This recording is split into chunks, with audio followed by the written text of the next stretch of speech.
Yes, very good morning, students.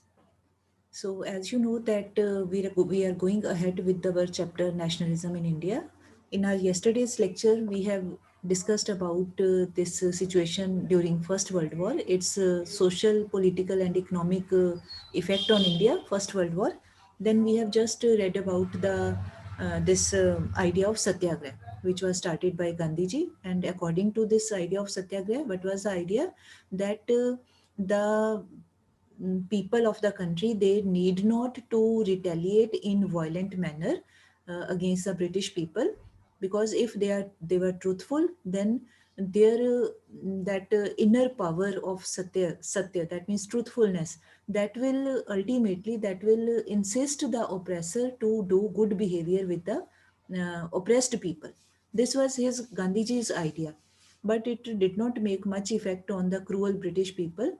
But anyhow, Gandhiji started this idea, and later on, when he came here in 1915 from South Africa, so then for the first time he made use of this idea in Champaran. This problem was of indigo planters, indigo farmers, those who were growing that indigo. Then Champaran in Bihar, present Bihar. Then in 1917 he started Satyagraha in Kheda. Kheda is the name of a place in Gujarat. That was about that Satyagraha was made for the sport of the peasants of Gujarat, because they were forced to pay high revenue to the British government. So in order to reduce the this revenue, means rent which was to be given, so this Satyagraha was started by him.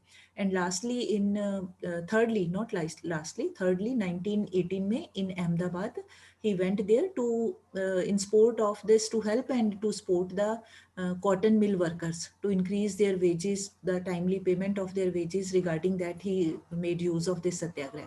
This was all which we read yesterday. Now coming to today's part, that is about Rowlatt Act.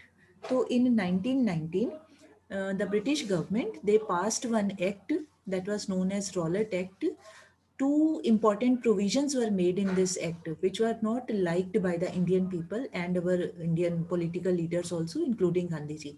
Now, what were the provisions of this Rowlatt Act? As you can see, you can mark in the book also. First was that there was this because of this act, the government, British government, was given enormous powers to repress political activities.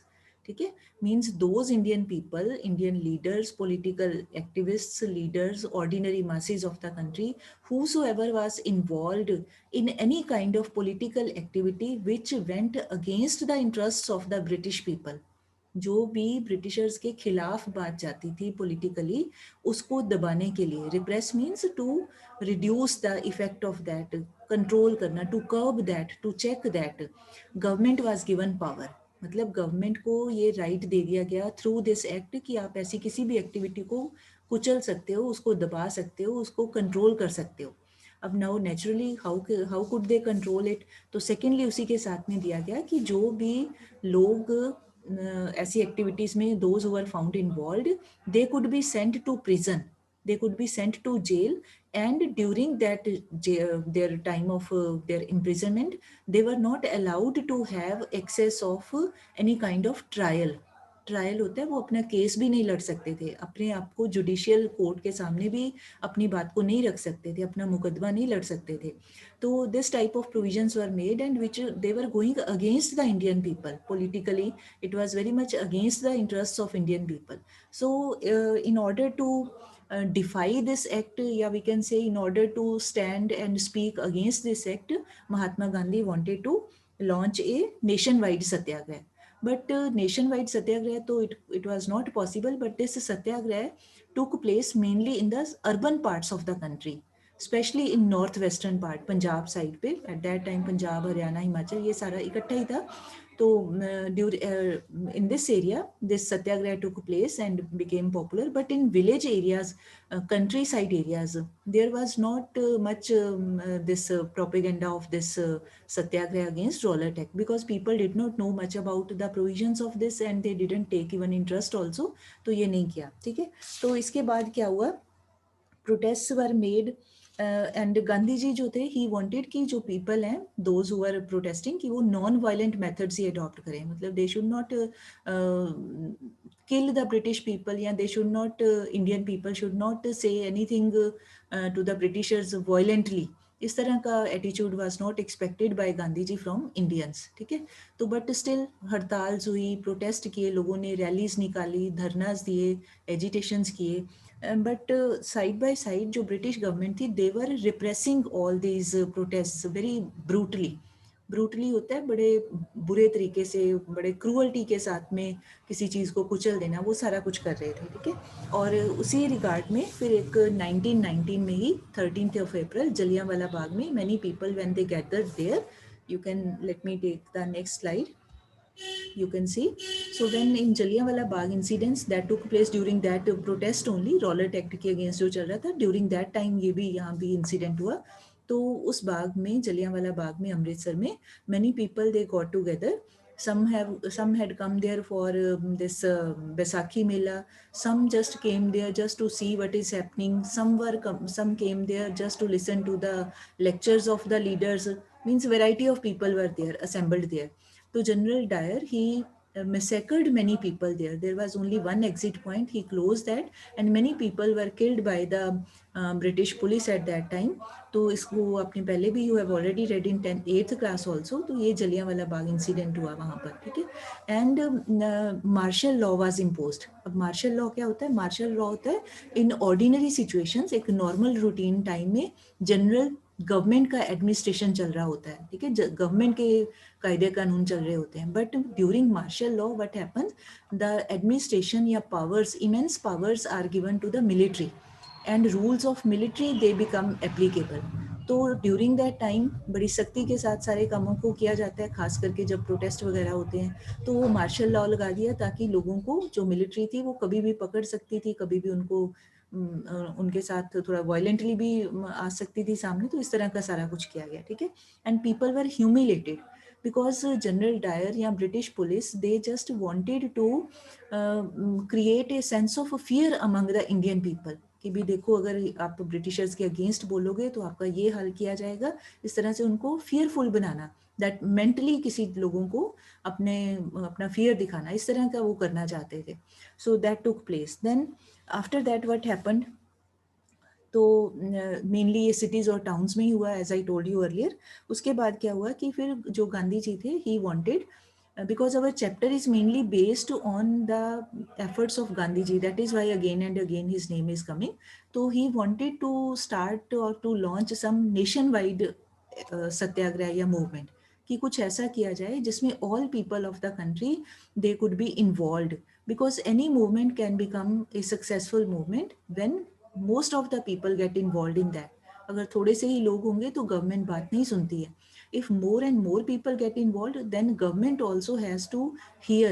At least government gets affected by the activities of the people when at a large scale, at a mass scale, such type of movements take place. So suddenly, or we can say just by chance, that during that time, that was the, I am talking about 1919, so that was the last year of the First World War. You know the time period duration. First World War 1914 में it started, and by the time 1919 came, it got ended also, ठीक है। तो in that I told you earlier also, this First World War took place between the Central Powers and Allied Powers. Central power वाली side पे कौन से countries थे? Austria Hungary, Turkey था उस तरफ, जर्मनी था, ठीक है। और उनके अगेंस्ट कौन से कंट्रीज थे? इंग्लैंड था, रशिया था। इंग्लैंड को उस समय ग्रेट ब्रिटेन बोलते थे, तो ग्रेट ब्रिटेन था, रशिया था, जापान था, और बाद में उनके साथ में आ गया अमेरिका ऑल्सो, ठीक है। तो ये 3-4 कंट्री, मतलब ऐसे ग्रुप्स वर थे, 2 बड़े बड़े ग्रुप बन चुके थे, जो कंट्री जिसके फेवर में था वो उसकी तरफ से लड़ रहा था, ठीक। तो उस वर्ल्ड वॉर में जो सेंट्रल पावर्स थी, ऑस्ट्रिया हंगरी, जर्मनी, टर्की, ये हार गए, ठीक है। अब क्या था कि कहाँ, why I am telling all this, because it has relation with our this non cooperation movement. तो उस समय जब टर्की हार गया वहाँ पर, तो टर्की में था ऑटोमन रूलर्स का रूल था वहाँ पे, ठीक है। तो ऑटोमन रूलर्स में उनका जो रूलर होता था, दैट पर्सन वाज कॉल्ड खलीफा।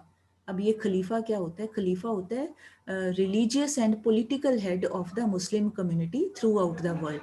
तो टर्की के रूलर को, ऑटोमन एम्पायर के रूलर को, पूरे वर्ल्ड के जो मुस्लिम्स थे उसको अपना लीडर मानते थे, उनको, उस लीडर को खलीफा कहा जाता था। ये since we can say after the death of prophet Muhammad, जो उनके सेकंड इनहेरिटर हुए, तो वहाँ से लेके ये चला आ रहा है, उस उन्हीं को खलीफा बोलते थे, तो वहाँ से ये चल रहा है। तो वो खलीफा जब वो हार गए तो उस उनको ब्रिटेन जो था, इंग्लैंड जो था, उनके साथ इंसल्ट का बिहेवियर ना करे उनके साथ में, या उसको एक रिस्पेक्टफुल उनके साथ ट्रीटी करे, ट्रीटी माने समझौता करे, तो इस तरह की डिमांड को रखते हुए, या उस खलीफा को फिर से उनकी पावर्स वापस करे, ये इस तरह की डिमांड्स रखने के लिए इंडिया में एक दो लीडर्स हुए थे। They were known as Mohammad Ali Jauhar and Shaukat Ali Jauhar, both of them were brothers, popularly they are known as Ali brothers. ठीक है, तो वो अली ब्रदर्स ने एक कमेटी बनाई, खिलाफत कमेटी। ठीक है, अब वो most of the time many people they get misunderstanding here कि ये खिलाफत कमेटी अंग्रेजों के खिलाफ बनाई थी। No, it was not at all against the British. ये खिलाफत कमेटी वर्ड खलीफा से बना है। It was made to restore the position of the खलीफा इन टर्की, कि भी उनको दोबारा से खलीफा बना दिया जाए, चाहे वो हार चुके हैं फिर भी उनको रिस्पेक्टफुली ट्रीट किया जाए, उनकी बातों को माना जाए, इस तरह के लिए, डिमांड के लिए। So to make this demand this committee was formed. ठीक है, मतलब this was the problem of the Muslim community, तो उसके लिए ये बनाया गया था। But now what happened, Mahatma Gandhi ji ही took this situation as an opportunity. उनको लगा कि अगर हम कंट्री में, if we unite all the people, Hindus and Muslims together, both the communities, if we bring together, तो देन यूनाइटेडली और in a united manner we can stand against, we can start our non cooperation movement, कि भी उनको भी अपने साथ Muslims को लेते हैं तो हम ये मूवमेंट को स्टार्ट करते हैं। तो many people even within the congress they opposed this step of Gandhi ji, but anyhow करते कराते अल्टीमेटली ये मूवमेंट स्टार्ट कर दिया गया उनके साथ मिलके। ठीक है, उनकी डिमांड कुछ और थी। खिलाफत कमेटी की demand was not to have non cooperation with the Britisher, this we should remember. ठीक है, but Gandhi ji insisted, both of them they came together, they toured the country, सारे कंट्री में घूमे, लोगों को अपने साथ में लिया और ये नॉन कॉपरेशन मूवमेंट स्टार्ट कर दी। And because Gandhi ji view point was that कि भाई जो ब्रिटिशर्स हैं they could be able to survive here in India, they could be able to rule here because they were getting support from Indian people, they were getting cooperation of the Indian people. So if we remove that link, if we don't provide them that cooperation, Indian people, then they would not have been able to rule here. तो वो कितने थे अंग्रेज लोग यहाँ पे? थोड़े से ही थे ना, कोई बहुत सारे के सारे तो नहीं आ गए थे अपने इंग्लैंड से यहाँ पे, कुछ एक लोग ही थे। ठीक है, तो उन्होंने आके इतने लाखों करोड़ों इंडियंस के ऊपर रूल कर लिया। तो क्यों, कैसे कर लिया उन्होंने? क्योंकि इंडियन लोग ही बीच में उनकी हेल्प कर रहे थे, उनको कोऑपरेट कर रहे थे। ठीक है, तो इस तरह से गांधी जी का आइडिया था, गांधी जी का, कि भाई उनको साथ नॉन कोऑपरेट करें, उनकी बातों को ना माने, या उनके जो भी इंस्टीट्यूशंस हैं उनको ज्वाइन ना करें, इस तरह से करके in what ever possible way they those people, मतलब Indian people, they could exhibit their non cooperation, तो those should be followed in a non violent manner। ये उनका एक मेन आइडिया था। तो एनी हाउ करते कराते फिर वो लोगों को कहा गया कि आप अपने you just surrender your titles, क्योंकि ब्रिटिश गवर्नमेंट को जो लोग सपोर्ट करते थे ना, तो ब्रिटिश उनको प्रमोट करते थे, उनको बढ़ावा देते थे, उनको कई तरह के डेजिग्नेशंस देते थे। तो टाइटल का मतलब यहाँ पर कोई हेडिंग नहीं है, टाइटल का यहाँ पे मतलब है, जैसे किसी को राजा साहिब कह देते थे, किसी को राय बहादुर, जमींदार साहब, सर, मैडम सर वाला जो सर होता है वो वाला। तो ये हेड वाला सर नहीं, सर मतलब एक डेजिग्नेशन। तो और साथ में उनको बहुत लैंड्स दे देते थे, बहुत प्रॉपर्टी देते थे, ताकि वो लोग इंडियन लोगों की हेल्प लेते रहें, उनको सपोर्ट करते रहें। तो फिर व्हेन दिस मूवमेंट स्टार्टेड, तो Gandhi ji asked people to return those titles, to return whatever designation was given by the Britishers, उसको वापस करें, मतलब अपना गुस्सा दिखाएं। In short we can say this, कि अपना एंगर को दिखाएं ब्रिटिशर्स के सामने जाकर के। तो इस तरह से सारा कुछ करें। आर्मी में, पुलिस में, जो भी गवर्नमेंट इंस्टीट्यूशन से लोग काम करते थे, कि वो सब नॉन कोऑपरेट करें ब्रिटिशर्स के साथ में। इस तरह से ये मूवमेंट करते कराते फिर Nagpur, it is a place in Maharashtra, तो वहाँ पे इन दिसंबर 1920 एक session of Congress took place. Session का मतलब होता है मीटिंग हुई वहाँ पे। तो कर करा के जो कांग्रेस के leaders earlier who were not in favour of this non cooperation movement along with खिलाफत this committee, ultimately they all came together and this movement got started. Now you can see on next page, in January 1921 में ये movement start हो गया. ठीक है, मतलब जो भी उनके आपस में डिफरेंसेस थे with in Indian National Congress, उन्होंने वो उन डिफरेंसेस को एक तरफ किया, ये सोचा कि चलो कोई बात नहीं, स्टार्ट कर लेते हैं, देखते हैं, let us see what happens. तो ये सारे उन्होंने अपना मूवमेंट को स्टार्ट किया. फिर है कि जस्ट ए मिनट, यस, तो अब है कि ये नॉन कॉपरेशन मूवमेंट कैसे एग्जिबिट हुई, मतलब किस तरह से इसने अपना आगे रोल प्ले किया. तो फर्स्ट है उसमें कि पहले टाउन्स में किस तरह से हुआ, टाउन्स में, सिटी एरियाज में. तो इन सिटी एरियाज और टाउन्स में लोगों ने अपना प्रोटेस्ट दिखाया bye refusing to go to the government offices, by refusing to go to the judicial courts या स्कूल्स, कॉलेजेस, जो भी उनका, जो भी लोग जहाँ जहाँ भी काम करते थे professionals, they started refusing to go to those places for work. वो सारा करना स्टार्ट कर दिया. देन काउंसिल इलेक्शंस का भी बाइकआउट कर दिया. काउंसिल इलेक्शन होती है जैसे आजकल होते हैं ना, लेजिस्लेटिव असेंबली की इलेक्शंस होती हैं, जैसे आजकल प्रेजेंटली वो बंगाल में चल रही हैं, तमिलनाडु में, असम में, 5 जगह पे चल रही है ना, 5 स्टेट्स में. तो ऐसे ही काउंसिल, उस समय काउंसिल बोला जाता था. जो आजकल जिसको हम स्टेट बोलते हैं, ब्रिटिश टाइम में उन्होंने प्रोविंसेस बनाई हुई थी. ठीक है, एरिया सेम नहीं था आज जैसा, अलग था, बड़ा एरिया था, बट वो प्रोविंसेस बोलते थे एट दैट टाइम. ठीक, तो उसकी इलेक्शंस का बाइकआउट कर दिया. अब कई लोग बाइकआउट नहीं भी करना चाहते थे, specially in southern part, Madras में कुछ लोगों ने कहा कि नहीं जी, हम गांधी जी की बात को नहीं मानते कि हमें इलेक्शंस का भी बाइकआउट करें. Rather we should participate in elections, we should get elected, then we should keep our demands in front of the British government कि भी you are doing this type of injustice to us. तो उन्होंने अपनी एक अलग party बना ली, south में, मद्रास में उन्होंने बना ली. ठीक है, तो justice party was the name of that party. फिर ऐसे ही लोगों ने जो था फॉरेन गुड्स थी उनका बाइकआउट स्टार्ट कर दिया. बाइकआउट मतलब यूज़ नहीं करना. जो लिकर शॉप्स थी, अल्कोहल की शॉप्स थी, उनको उनको बंद करवा दिया. पिकेट होता है, उनको खोलने नहीं दिया, बंद करवा दिया. और जो फॉरेन क्लॉथ था, because in large, in great quantity, that foreign cloth was coming to India, imported textile जो होता था, कॉटन टेक्सटाइल, वुलन टेक्सटाइल, ये सारा कपड़ा, टेक्सटाइल मीन्स कपड़ा जो होता है, तो वो इंग्लैंड से आता था. तो वो उसका बाइकआउट किया, उसको जला दिया, बॉन फायर्स वर बर्न्ड.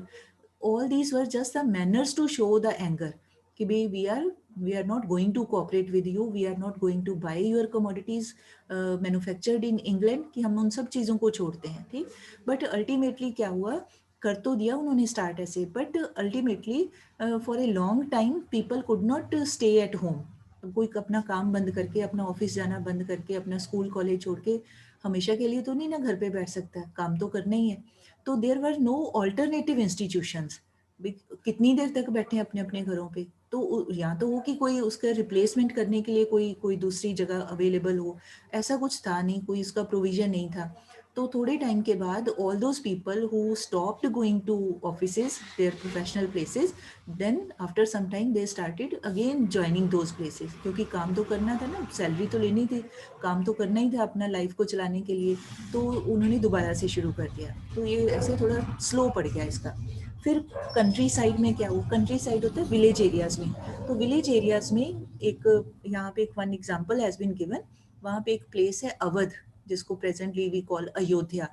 तो वहाँ पे एक सन्यासी हुए थे, his name was Baba Ramchandra. ठीक है, तो वो जो बाबा रामचंद्र थे, earlier he was sent to Fiji. You can see in your map also, world के मैप में you can see Fiji is a country, island country है, towards the right side of Australia. ये पड़ता है तकरीबन अपना जो साउथ पैसिफिक ओशन है वहाँ पे पड़ जाता है. अगर हम मैप के ऊपर देखते हैं तो ऑस्ट्रेलिया के राइट साइड में ये छोटा सा आइलैंड से हैं. तो फिजी कंट्री में वहाँ पे as indentured labour he was sent, जो बाबा रामचंद्र थे. अब ये इंडेंचर्ड लेबर क्या होता है, तो इंडेंचर्ड लेबर का मीनिंग होता है कि जब कोई लोगों को for a specific period of time they are sent for work without any remuneration और कंपनसेशन. अब इसका मीनिंग क्या हुआ, बिना पैसों के ये समझौता किया जाए कि भी आपको पैसे नहीं दिए जाएंगे, you will not be given any money और इनकम और salary, but you have to go at some place, वहाँ पे आपको काम करना है, फॉर एग्जांपल 2 साल के लिए, 5 साल के लिए, कोई भी टाइम पीरियड वो पहले मतलब कहा जाता है कि एक एग्रीमेंट होता है, तो भी इतने टाइम के लिए आपको वहाँ पे बिना पैसों के आपको काम करना है। तो अब जो बाबा रामचंद्र थे तो he worked as indentured labour there. तो व्हेन ही केम बैक तो उन्होंने आके he started speaking for the demands of poor farmers, poor peasants of the villages. क्योंकि एट दैट टाइम जो जमींदार और ताल्लुकदार होते थे, they were exploiting the farmers. अब ताल्लुकदार क्या होता है? ताल्लुक एक्चुअली बेटा ये जैसे जमींदार होते हैं, लैंडलॉर्ड होते हैं, तो ऐसी एक डेजिग्नेशन था। ये हिस्टोरिकली अगर इफ़ वी गो बैक तो ड्यूरिंग मुगल टाइम वहाँ पे उन्होंने एक स्टार्ट किया था। ताल्लुक होता है एक ग्रुप ऑफ 84 विलेजेस पे, कोई एरिया आसपास के छोटे छोटे विलेज मिला के 84 विलेजेस को मिला के अगर ग्रुप कर देते थे, ग्रुपिंग कर देते थे, तो उसको 84 विलेजेस के ग्रुप को कह दिया जाता था कि ये एक तालुका है, ताल्लुक है। ठीक है, तो ताल्लुक उर्दू वर्ड है, तो ताल्लुक है। फिर उसका जो हेड बना दिया जाता था to take care of the revenue of those 84 villages, उसको कह देते थे ताल्लुकदार। तो any how we don't have to go in detail. तो ताल्लुकदार और जमींदार जो थे, देवर एक्सप्लॉइटिंग द फार्मर्स, उनसे बेगार में काम करवाते थे। बेगार मीन्स फ्री में काम करवाना, without making payment of any money, किसी से फ्री में काम करवाना अपना, दैट इज कॉल्ड बेगार। और उनसे फार्मर से, पीजेंट से हाई रेवेन्यू डिमांड करते थे। मतलब रेवेन्यू होता है जो क्रॉप का, जब क्रॉप हो जाती है, हार्वेस्टिंग हो जाती है, तो उसका जो हिस्सा टैक्स के तौर पे जमींदार कलेक्ट कर लेता है या ताल्लुकदार कलेक्ट करता है, दैट इज कॉल्ड रेवेन्यू। तो ये मतलब this type of exploitation was taking place by being made by the zamindars and taluqdars etcetera. तो Baba Ramchandra he was against all this type of exploitation. तो ड्यूरिंग दैट टाइम जो जवाहरलाल नेहरू थे, he also went to tour that area. Tour होता है वहाँ किसी जगह का दौरा करना जिसको बोलते हैं ना, तो वहाँ पर गए। तो वो जब व्हेन ही मेट बाबा रामचंद्र, तो वहाँ पे उन्होंने एक बनाई औध किसान सभा। औध अवध का ही नाम है, मतलब उनकी लोकल लैंग्वेज में औध भी बोल देते हैं। तो वो किसान सभा बनाई वहाँ पे उन्होंने, और उसका पर्पज ये था कि भाई जो जमींदार हैं, जो ताल्लुकदार हैं, लैंडलॉर्ड्स हैं, उनके अगेंस्ट अपनी आवाज़ उठाना या उनके एक्सप्लॉयटेशंस के अगेंस्ट अपने आप को प्रेजेंट करना, अपनी बातों को रखना। तो ये सारा कुछ हो रहा था। तो जब non cooperation movement started in 1921, तो जो इंडियन नेशनल कांग्रेस थी, दे फेल्ट या they felt this thing, why not to ask to these people, these peasants of Kisan Sabhas to join this non cooperation. क्योंकि अगर वो पीजेंट्स आ जाएंगे, देयर नंबर वाज लार्ज, तो हमारा स्ट्रेंथ बढ़ जाएगी, तो उनको भी अपने साथ मिला लिया। बट वो पीजेंट्स सारे नॉन वायलेंट नहीं थे। Many of them adopted violent manner, violent aspects also. वो जमींदार्स को अटैक करने लगे, उनके घरों को लूटने लगे, जहाँ पर ग्रेन्स रख लेते थे उसको लूट लेते थे। Means violence was also taking place. ये था हमारा। अभी हमने क्या किया, टाउन्स में क्या सीन था और विलेजेस में क्या सीन था। ठीक है, next is about this Gudem tribal people. तो ट्राइबल पीपल के बारे में you have read in 9th class, वहाँ पे you have read one chapter forest laws के बारे में, एक चैप्टर पढ़ा था ना आपने। तो उसमें क्या था कि British government imposed various kinds of restrictions on the tribal people which were stopping them to go to the forests, which were stopping them to make use of the forest products, which was their source of livelihood। तो उनको रोक रोक लगा देते थे उनके ऊपर। ठीक है, तो ऐसे ही अब उसके अगेंस्ट एक गुदेम हिल्स है, हिली एरिया है आंध्र प्रदेश में, गुदेम नाम का। तो वहाँ पे ये जब उन्होंने यही किया, ट्राइबल लोगों से उनसे रोड्स के ऊपर काम करवाना स्टार्ट कर दिया बिना मनी दिए उनको। अब से कोई काम करता है तो वो एक्सपेक्ट करते हैं ना कि उसको कुछ इनकम दी जाएगी, बट ये ट्राइबल लोगों को देख के कि ये ट्राइबल है, इनसे फ्री में ही काम करवा लो। तो कोई कंस्ट्रक्शन का काम है, कोई रोड बनाने का काम है, या कोई और उनका काम होता था ब्रिटिशर्स का, गवर्नमेंट का, तो उनसे फ्री में करवाते थे। तो वो लोग भी अगेंस्ट थे। मतलब सोसाइटी के डिफरेंट जो स्ट्रैंड्स, एक हेडिंग में दिया ना, स्ट्रैंड्स, स्ट्रैंड्स मतलब different groups of the people in society, different section, भी how different sections of people they were understanding this. तो वो ट्राइबल लोग भी अगेंस्ट हो गए, अगेंस्ट द ब्रिटिश गवर्नमेंट। तो उनको लगता था कि हमारी सारी जो प्रॉब्लम्स का रूट कॉज है, that is this these laws of British, unlawful laws जिसको बोल सकते हैं, अनजस्ट लॉज है। तो वहाँ पर फिर उनको, वो जो ट्राइबल लोग थे, उनके एक लीडर थे एल्यूरी सीताराम राजू। तो वो अपने आप को कहते थे कि आई एम री इनकारनेशन।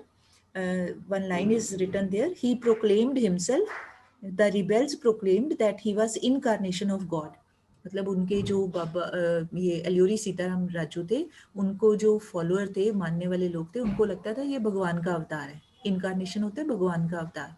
तो भी मतलब एक उनको बड़ा रिस्पेक्टफुल प्लेस था उनका अपनी सोसाइटी में, ट्राइबल लोगों में। तो इस तरह से उनको रिस्पेक्ट देते थे। तो वो अल्योरी सीताराम राजू ने भी लोगों को कहना स्टार्ट कर दिया कि let us follow this non-cooperation movement of Mahatma Gandhi. If we follow Gandhi ji, so then we will get freedom from these forest laws. We will get freedom from the Britishers. हमें फिर से अपना forest में, जंगल में जाने का right मिल जाएगा, जैसे हम पहले रहते थे. We will now be able to live in the same manner as we were living earlier.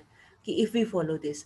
But वो जो ट्राइबल लोग थे, still they were using their guerrilla war practices, हमला कर देते थे ऑफिसर्स के ऊपर, अंग्रेज ऑफिसर्स के ऊपर, मतलब वायलेंट हो जाते थे. एनी हाउ गांधी जी का आइडिया था कि भी नॉन वायलेंटली चले, but still people were becoming violent whenever they took chance, whenever they got opportunity, तो वायलेंट हो जाते थे. ठीक है. Then last is about swaraj in plantation. अब लास्ट है, आपने याद करना है. First we have talked about towns, secondly we have talked about villages, countryside, thirdly we have talked about tribal people, now fourthly we are going to talk about plantation workers. Plantations क्या होती हैं, आपने पढ़ा हुआ है पहले भी, I think. Plantations होता है when in a vast size of farm, huge piece of land के ऊपर single cash crop is grown. ठीक है. जैसे टी प्लांटेशन होती हैं, तो बड़े बड़े large size of farms are there.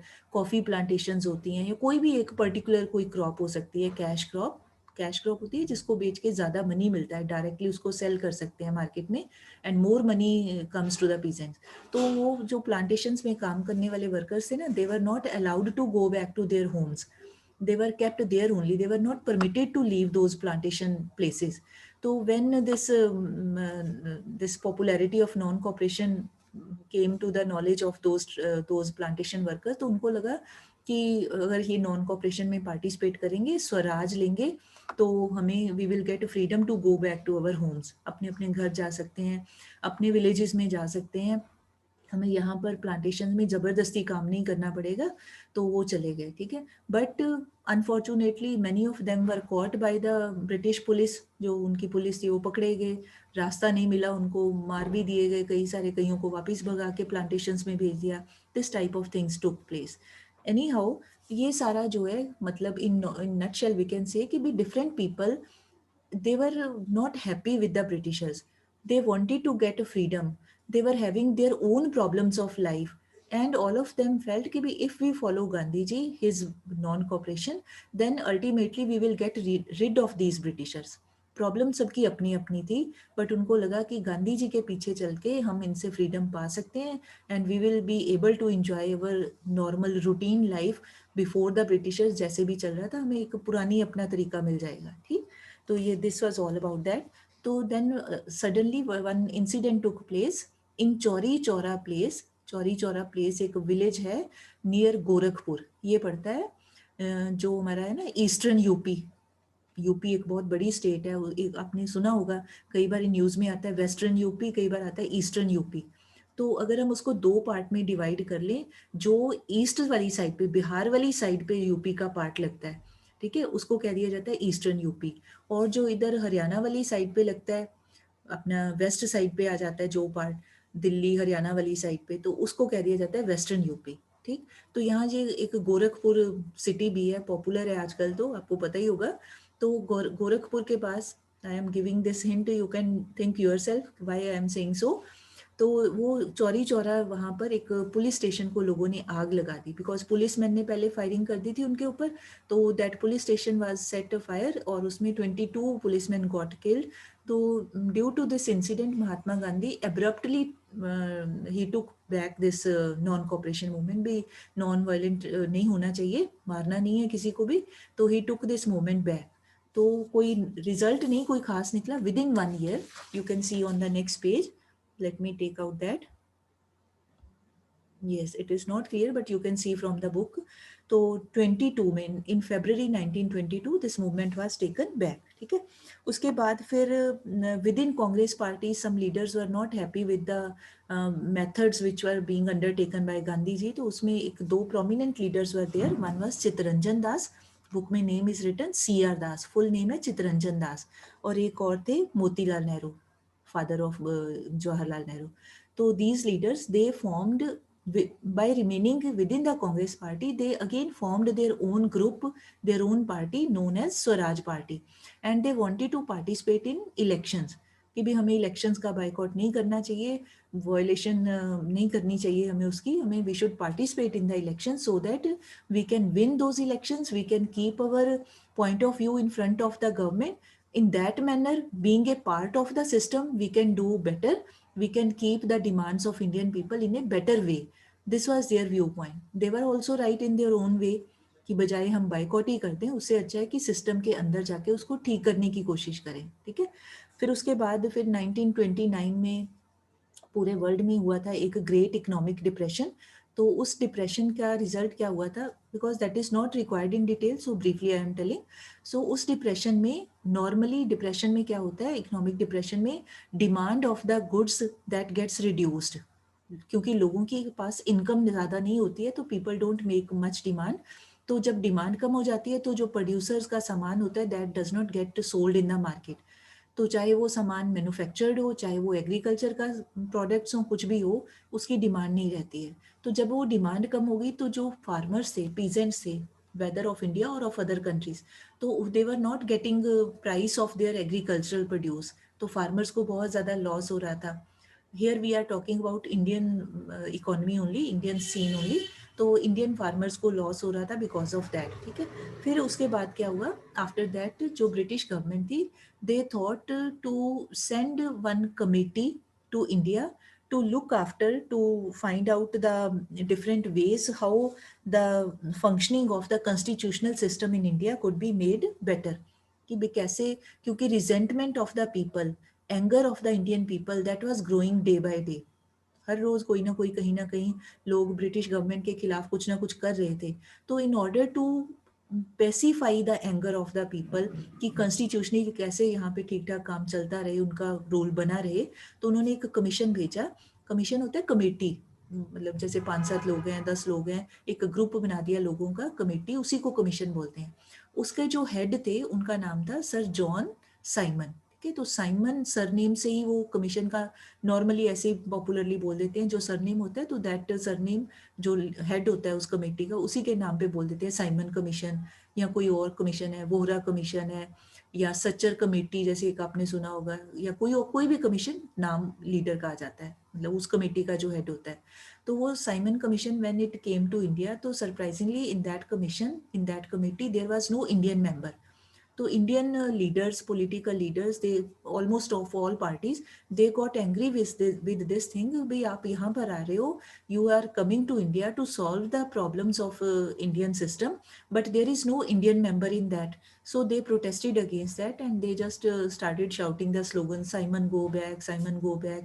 कि भाई आप यहाँ पर क्या करने आए हो, कि हमारी प्रॉब्लम को कैसे दूर करोगे अगर इंडियन लोग ही नहीं है उसमें. तो इस तरह से ये सारा चल रहा था. तो एट दैट टाइम जो वाइस रॉय ऑफ इंडिया थे, he was Lord Irwin, it was his name Lord Irwin. तो he was a wise person. तो उसने क्या किया, उन्होंने एक लोगों को कह दिया कि कोई बात नहीं, we will provide this dominion status to India, कोई बात नहीं, हम in future we will take care of this thing. अब ये डोमिनियन स्टेटस क्या होता है, डोमिनियन का मीनिंग होता है कि भाई Indian people, they will be given the right of self government. Indians could be able to rule, self government हो सकती है उनकी, but overall control will be of the Britishers. जैसे फॉर एग्जाम्पल आपको क्लास में क्लास के teacher कोई कहीं मॉनिटर को काम कह दें कि आप ये करो, but teacher keeps on observing कि आपको फ्रीडम तो दी है, बट उस फ्रीडम के ऊपर overall control would remain of the British people. तो ये बस लोगों को थोड़ा सा उनका ध्यान हटाने के लिए कहा, किया नहीं, ऐसे भी नहीं किया. That was just a policy to this to withdraw the attention of people from other matters, लोगों का ध्यान पलट जाए इस तरह से. तो अल्टीमेटली बट कुछ जो कांग्रेस में लीडर्स थे, जैसे सुभाष चंद्र बोस, नेताजी सुभाष चंद्र बोस थे, या पंडित नेहरू थे, तो these people they were very self confident, they were very assertive. They said कि नहीं, this is not going to happen, we want complete independence, Purna Swaraj, पूरी फुल फ्रीडम चाहते हैं हम, आपकी ऐसी बातों में नहीं आएंगे. तो दिस डिक्लेरेशन ऑफ पूर्ण Swaraj that was made in the Lahore session of Congress party. Party नहीं कहेंगे, उस समय ये एक मूवमेंट के तौर पे चला था, कोई पॉलिटिकल पार्टी नहीं थी, बट एक मूवमेंट थी to this get rid of the British rule. तो उसके पहले Indian National Congress never made this type of announcement या डिक्लेरेशन कि वी नीड फुल इंडिपेंडेंस। ये 1929 में किया। नाउ यू कैन सी 1885 में Congress party was formed by A.O. Hume. तो 85 से लेके देख लो 15 ईयर्स हो गए और आगे 29, तकरीबन 30 कह लें। तो almost after 45 years of its formation, Congress leaders like Nehru, Pandit Nehru, Subhash Chandra Bose, or other young leaders like them, they declared कि we need full Swaraj, and they announced that कि भी next year in 1930 जनवरी 26 को हम अपना independence day मनाएंगे। अभी हुई नहीं थी, उन्होंने ये अपने एक पॉइंट रखा कि हम ऐसे करेंगे। तो वो 26 जनवरी 1930 को हम लोग मनाएंगे अपना इंडिपेंडेंस डे। ठीक है, तो इस करके ये Lahore session of Congress party of 1929 is very famous.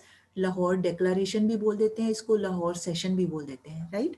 उसके बाद है, उसके बाद वाला हम कल करेंगे। ठीक है, आज के लिए दिस मच इज इनफ।